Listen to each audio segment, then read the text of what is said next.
Hello, hello, hello, ladies and gentlemen. If you don't know who I am, my name is Shook. I make videos for NBA. I also do a bunch of other content in my Discord. Um, all these videos get posted on this subreddit. It's right here. It's called DF Sports. I make updates with all the news that comes out, stuff like that. And yeah, you can ask me questions, talk strategy here. It's a really really great place to be. So definitely check that out. And if you ever need to get a hold of me privately, you can do so on Twitter right here at Tory Langley 1992. Let's go over my lineup from tonight. So another second losing day of the playoffs, I believe. But it was not a losing day overall. Actually, a little bit of a losing day because I got second in Call of Duty, so that helped lighten the load a little bit. So I'm kind of mad here. So I originally had Torian Prince in my lineup, and I originally had Michael Porter Jr. over Aaron Gordon, and I had Mike Conley over Kyle Anderson. I obviously had Jamal in the guard spot. I had Prince here. I had MPJ here, and I had Mike Conley here. I don't know if I would have cashed. I probably wouldn't. But Torian Prince, I got last in GPPs. Torian Prince,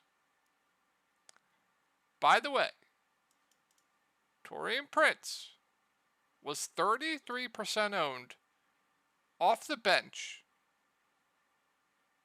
when we know when he's not starting, his minutes are awful. Just awful.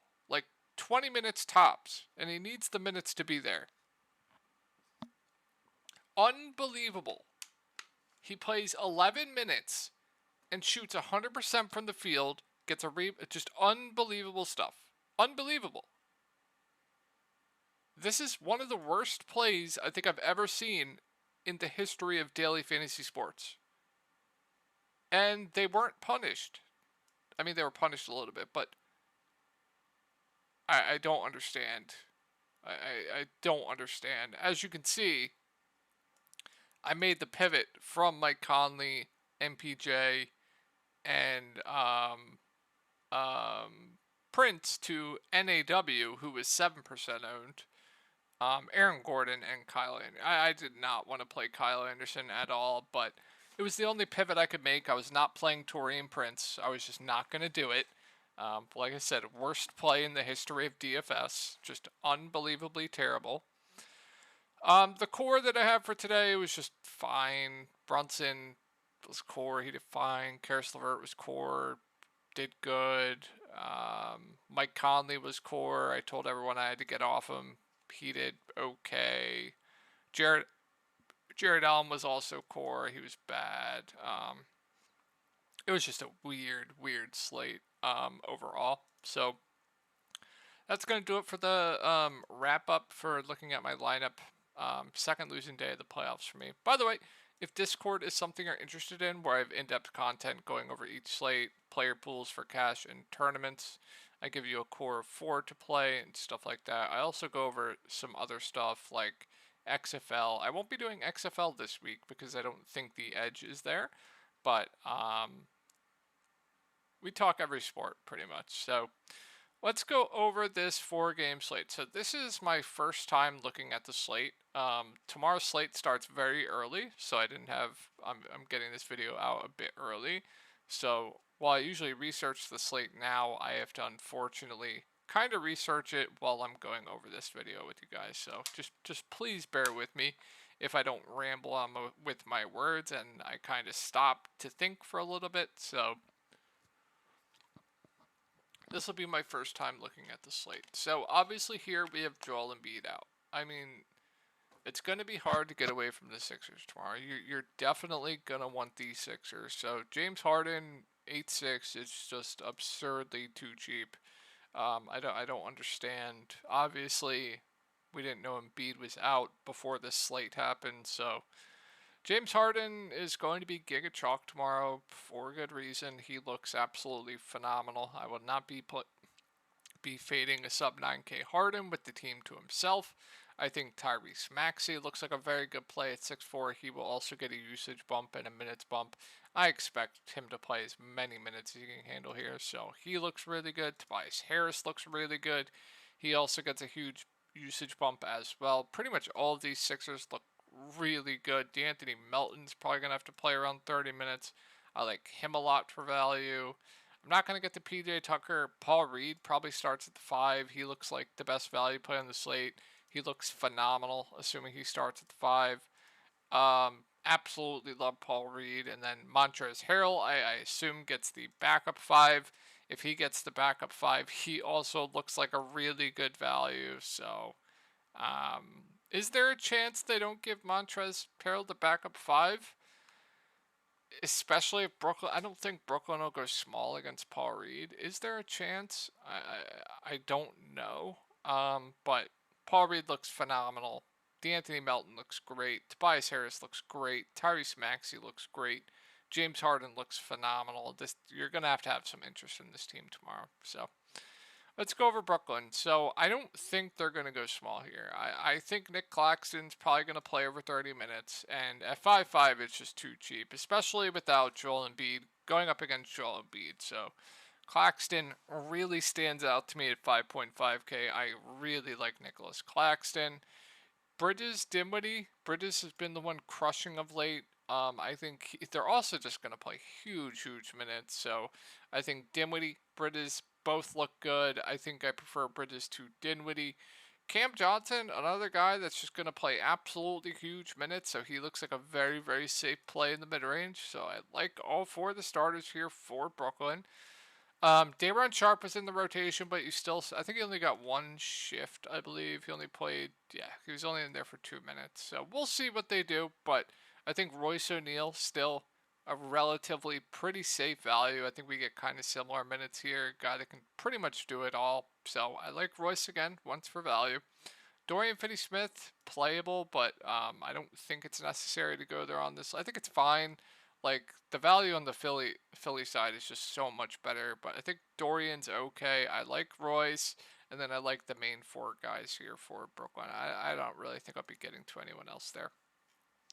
On to Phoenix, so they finally priced everyone up. That doesn't mean they're out of play.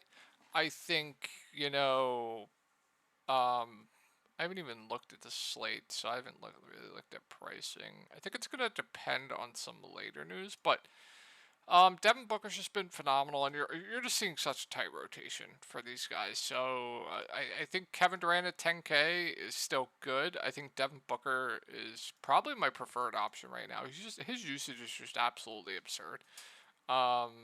He's doing everything for this team. They're literally just giving the ball to Devin Booker. He's just playing absolutely massive minutes. So I like Booker a lot. I think KD's okay. Chris Paul also playing huge minutes right now. I think he looks like one of the better plays in the mid-range. DeAndre Ayton at 6'7" is just fine, just there for me. I prefer Claxton for cheaper. Torrey Craig continued to start. I mean, if he continues to start, he's another playable value. I'm not going to get to Okogie. I mean, Okogie did play 20 minutes. I guess it's fine for large field tournaments. And I'm not going to be going to anyone else. So on the Clippers, Kawhi and Paul George going to be out here. So I love Westbrook here once again. I will probably not be fading Westbrook tomorrow, even at 9K. The role is just absolutely going to be elite. He just has the team to himself. They can't afford to bench him. They're going to need him to step up here to have any chance. I absolutely love Westbrook tomorrow, even at that price. Norm Powell up to 6'5", I still really like. They're going to need him out there once again. I think he should be like close to 8K in this role, playing 40 minutes. So, like Powell, like Westbrook a ton. They went small last game, so I don't have... I mean, Zubac is playable for tournaments, so I don't... Like, there's inherent risk with him. He'll be low owned, so I'm always interested in for tournaments, just because if he does... Like, if he gets 30 minutes tomorrow, I'd probably play him, but there always is that risk of going small. Eric Gordon is pretty much locked into around 30 minutes. I think he's okay. Another playable value. Terrence Mann, I think, is locked in for like 25 plus minutes. I think I prefer Mann to Gordon, but both are playable. Bones Highland, I believe they closed with Bones Highland last game. Now, I don't know if that happens again, but if you think this game does blow out, he could absolutely crush. My fear with him is he could go a bit over-owned. Tomorrow they closed with like a 4-guard lineup. I don't know if they do that again. I want to say Bones close. Yeah, Bones played the whole fourth. I don't know if that happens again here. Batum's been awful. Terrence Mann obviously closed. It's tough. It's really tough. I'd just be a little bit careful there with Bones, because if he doesn't close, he probably only plays like 12 minutes. So if he's going to be popular tomorrow, I want absolutely none at Bones Highland. I'd rather play Mann. I'd rather play Eric Gordon. And then you saw Marcus Morris in the rotation, but I just absolutely cannot stomach going there. On to Milwaukee, so we have Giannis questionable. If he's in, I like Giannis, assuming no limits at 10-4. It's just too cheap. And then that would kind of like take me off like Drew Holiday, Chris Middleton. I think they're still playable, obviously, but they would look a lot worse with Giannis, and Bobby Portis would be out of play. I like Brook Lopez regardless. He's just going to play huge minutes. His role right now is pretty, even with Giannis in, his role's been very, very good. Price came down too, so even if Giannis is in or out, I like Brook Lopez. And then if Giannis is in, it's just impossible to get to any of these value guys. Now, if Giannis is out, they pretty much X'd Javon Carter almost out of the rotation. They went with Pat Connaughton. They went more with Pat Connaughton. Obviously, Grayson's going to be in the rotation. I only prefer him with Giannis out, though. But they basically didn't play Carter. They didn't play Crowder that much. They went with more Pat Connaughton and Joe Ingles. Now, I don't know if they do that again. Also, Wesley Matthews is out. That's pretty big. He was out last game and also played 18 minutes. This is only if Giannis is out. So if Giannis is out, you guys know what to do. Drew Holiday would look amazing to me. I would really like Chris Middleton. Obviously got hurt because of the blowout. Bobby Portis, I would really like. Brook Lopez, I would love. And then these value plays, like, you guys know I was extremely high on Joe Ingles last night. Obviously, this is definitely an outlier game, but he has a pretty high floor, and if he plays 25 minutes again, he is too cheap. So if Giannis is out, I do like me some Joe Ingles. And then if we see 25 minutes again from Pat Connaughton, I like him quite a bit. I don't know if we get 25 minutes again. I don't know if they'll go back to Carter. I definitely would feel better about Joe Ingles, but don't forget about Pat Connaughton either, especially with Wes Matthews out. So got to keep an eye on the Giannis news. It's going to be very, very important. What I have a feeling is going to happen.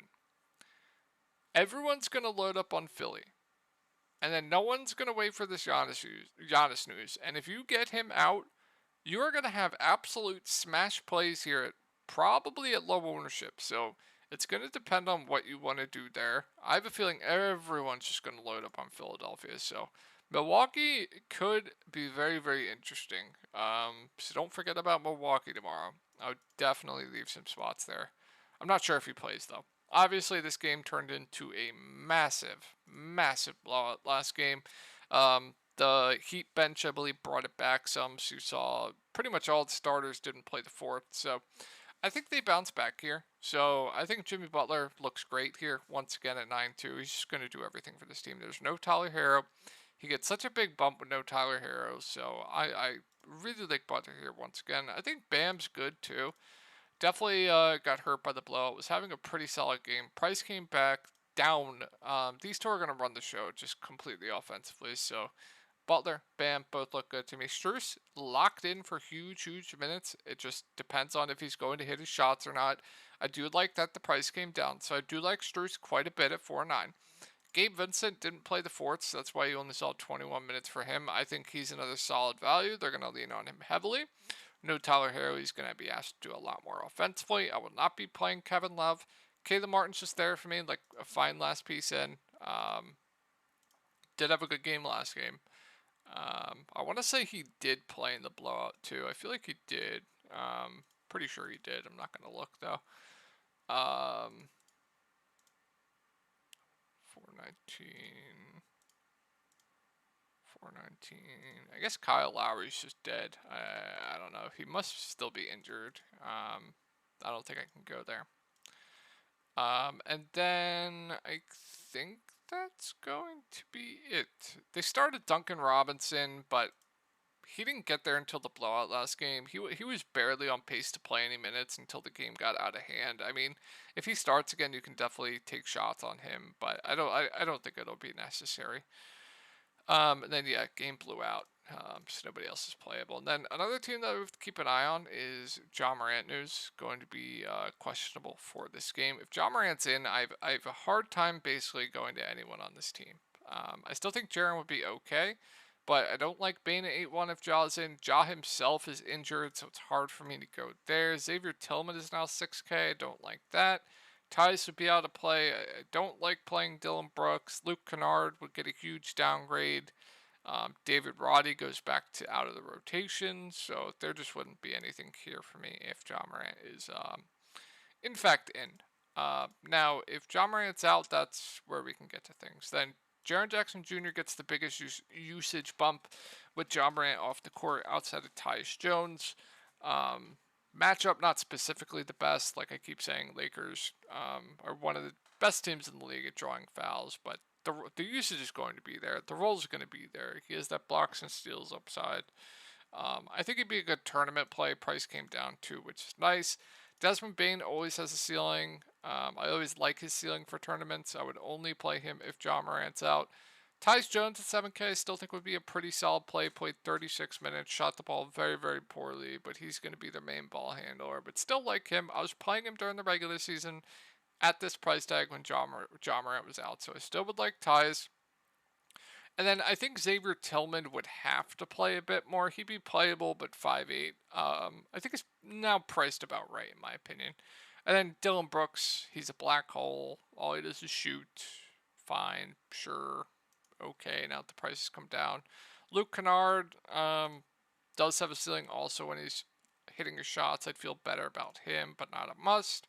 Aldama didn't play as much as I thought he would. I mean, I guess if you think Jaren or Tillman gets into foul trouble, I guess you could get to some Tillman, or I mean some Aldama, but just a large field dart there. And then I don't think I'll be going to anyone else here on Memphis. Let me just make sure I'm not going crazy here. I feel like I'm forgetting something.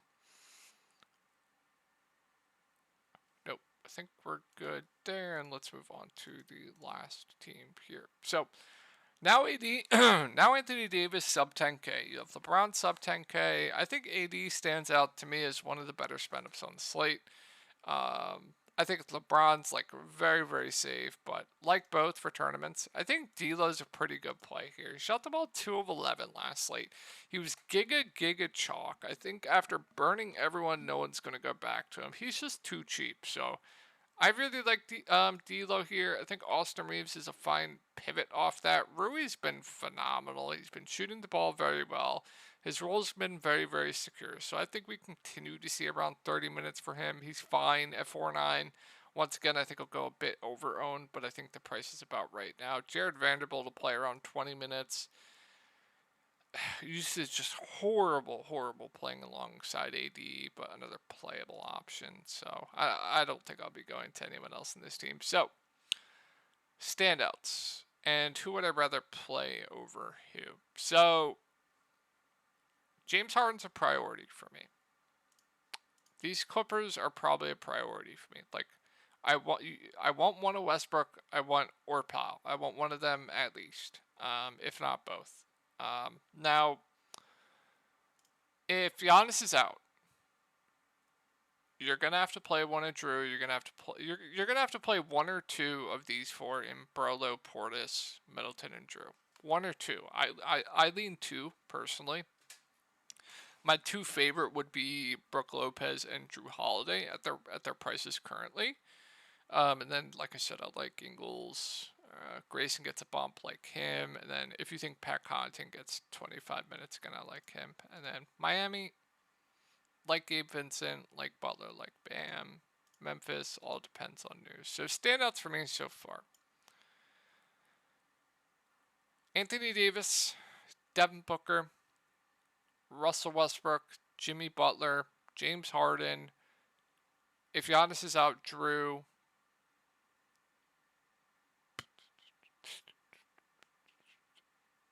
obviously, we're not going to go over the Bucks, guys. If Giannis is out, you guys know it. They all stand out to me. One of the Brooklyn guards, Norm Powell, Tyrese Maxey, Tobias Harris, D'Angelo Russell, Claxton, Gabe Vincent,